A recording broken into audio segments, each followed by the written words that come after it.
Here, Disney's Animal Kingdom, last day, and it's raining.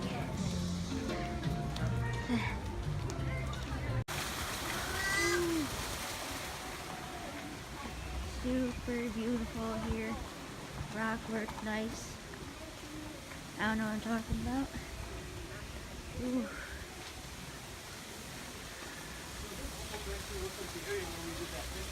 That looks very cool. The only thing I remember about it is we were actually on the back side of the water.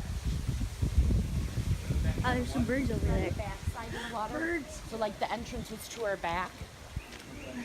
But I mean, there's so many rivers and outlets and stuff. It could really be everywhere. There's a Probably cave. look the same. Right. That's probably what we'll end up doing. I'll find one of these bamboo, because there was a bamboo fence like that. Yeah. Yeah, but there was a bench with it. The tree of Yeah. life.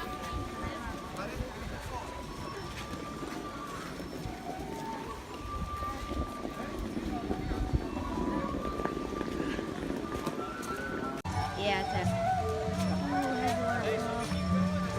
tree of life. Very cool.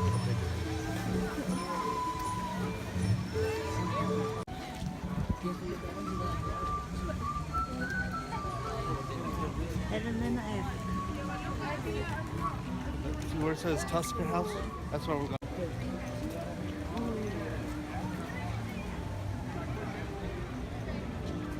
Very cool.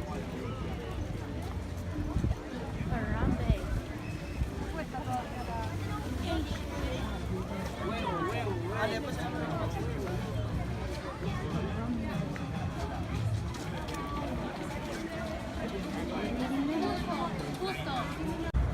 Kilimanjaro.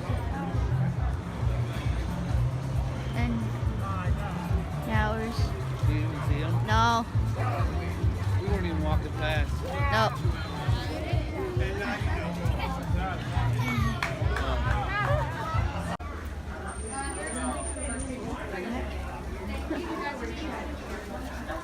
Ooh, going on a safari. You might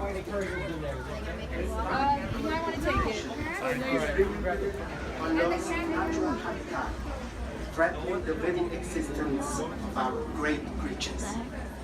Sadly, even the borders of Harambe cannot protect our animals from the most dangerous threat of all. Asante Santai. As we say here in Harambe, Chwinde. That means let's go. And my name is Taylor. I'm going to be your safari guide today out on the Harambe Wildlife Reserve. If you folks do look above your head, there is an animal spotting guide there. That animal spotting guide can help you identify many of the animals that we may see on safari today. And we are headed right into the reserve, and it does get very, very bumpy out here. If you folks do have any cell phones or cameras, you're more than welcome to take photos. I do ask that you hold on tightly to them, though. If you do drop something, I cannot stop to get it for you. I also ask that you folks remain seated for me at all times, no matter what, even if I do stop for any animals. That is for your safety. Okapi over here on our right. The okapi is an animal you are extremely lucky to see. The okapi wasn't even discovered by the Western world until 1901. African tribes knew about it for generations before that, but they often thought of it as a mystical creature, almost like a myth. Now the okapi has those black and white stripes on its hind legs, so many people assume it's related to the zebra, but it's actually the only known living relative of the giraffe. They have a very similar skeletal structure as well as a prehensile tongue, which is how we figured out that they are related. Now on warm days, you can often find a lot of animals down by this watering hole. It has been rather chilly today, especially for Africa, so I haven't seen much movement down by this one. A lot of the animals are actually hiding up ahead inside the forest, deep in the brush, trying to stay warm all together. So over 500 pounds. Now they've also got jaw power that can snap bone clear in half with just one bite, but they also use their jaws in order to care for their young. Very common for males and females to roll eggs around inside their mouth, trying to encourage them to hear. This is all shaped by the animals that make this area their home. If you see these fallen trees, it's likely that a herd of elephants traveled through and knocked them down. They are known as the bulldozers of the savannah, so they create the open grasslands for hoofstock, like the Ankole cattle here to our right, to come in and graze on the grass. If you notice that all of these trees are nicely pruned, you may assume that we have a very, very good landscaping team, but it's actually the giraffes who take care of all of the trees for us, eating just about anything within their 18 to 22 foot range. Up to 1.5 million across the continent of Africa in part of what we call the Great Migration. So that's when that large number travels 500 to thousands of miles, chasing the rainstorms and eating all of the grass that they produce in the process. Given that he's hanging out by himself, males are much more solitary than females. The females will all stick together within a very large herd in order to take care of the young. Well, the scimitar horned oryx is a desert antelope. That white coat is beneficial for it, so it can reflect a lot of the desert sun that beats down on it throughout the day. Now, the scimitar horned oryx can go up to 9 months out of the year without drinking any water at all. That is because they don't sweat until they reach an internal temperature of about 115 degrees. So they are able to conserve water very, very easily that way. They also get a lot of the water that they need from the vegetation that they eat. Now, they have very, very wide feet as well. It's beneficial for them out on the desert, so they have a little bit of a better traction. Tree of life. Yes. All right, come on in. The rest of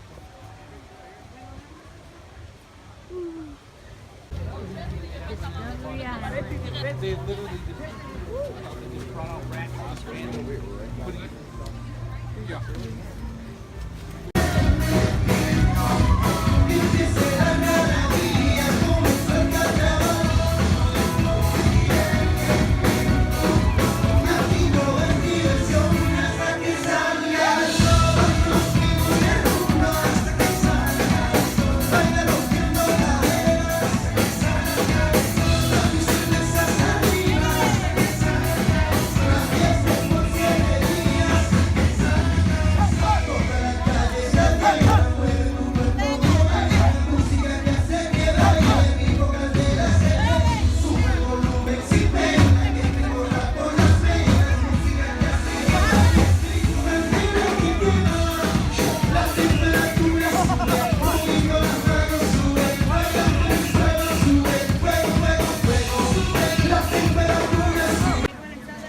Ooh, It is kind of picture fun. Mount Everest, or whatever that ride is. Because with that, So cool. with the clouds and stuff like that, that makes that even look more menacing. Heck yeah. And we're back in Africa. Get dinner here. That's pretty cool, yeah. Just happy the views are nice. That's the only thing that's making me happy in this 40-degree weather in Florida. Please enjoy our beautiful restrooms. That's funny. Alessandra. Holy cow. Just craziness. These trees are protecting us. You have to swing the tortoise forward.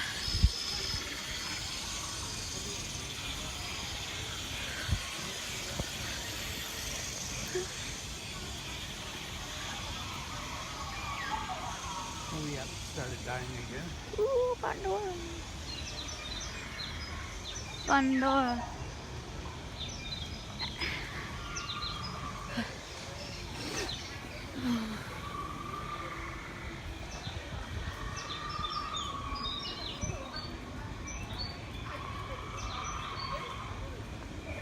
Valley of Moara.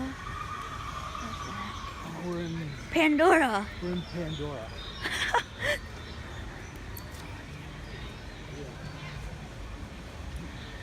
Well, there.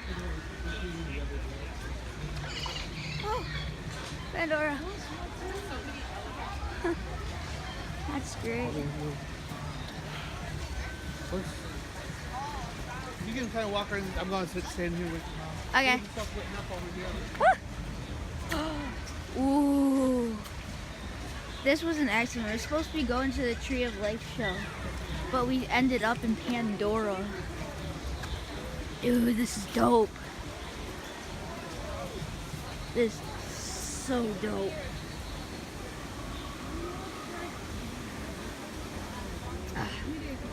Just head up these stairs. Oh, yeah.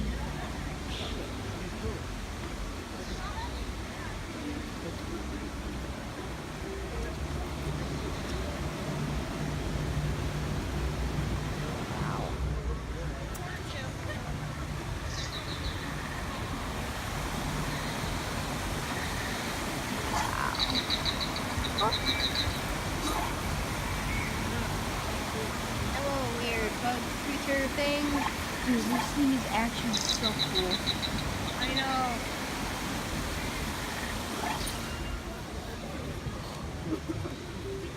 Oh my god. Tell us if we even have any commenters. I do though. Huh? Oh, you can see all the LEDs in the back. Well, like, ah, that is so cool.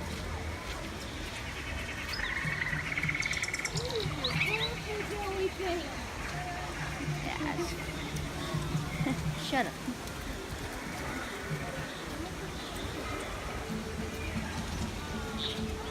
Oh my god.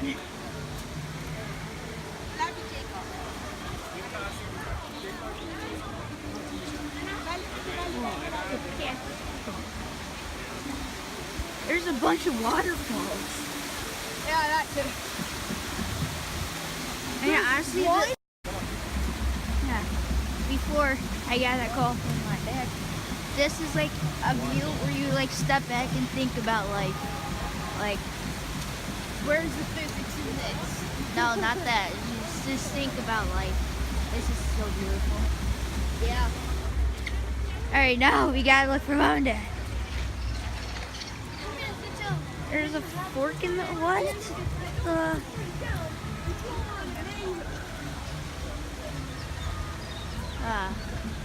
That's a cool walkway.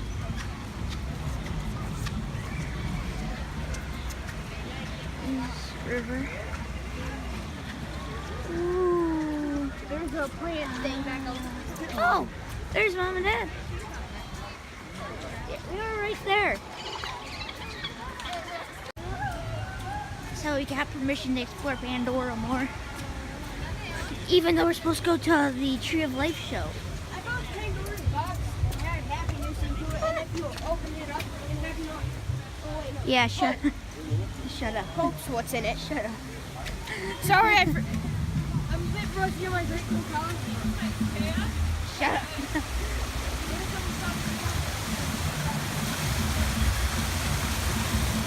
Mom, I know. There's 5 on the This other is side. ridiculous. This is straight up ridiculous.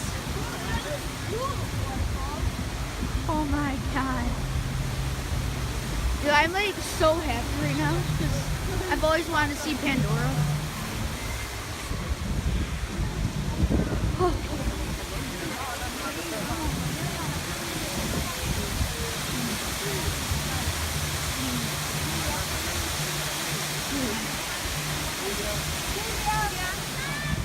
Oh my god.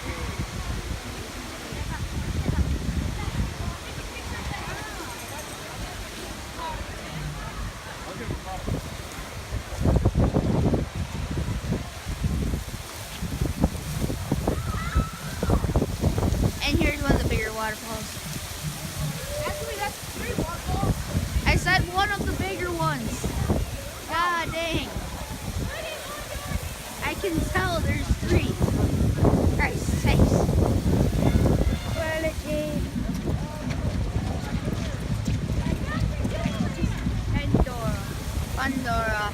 Oh, Pandora.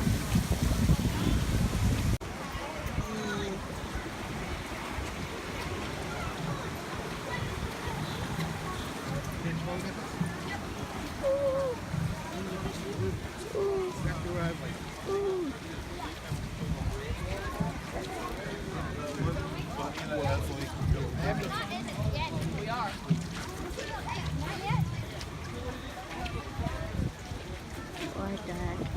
The big pineapple. Pink pineapple. Space pineapple. Space pineapple.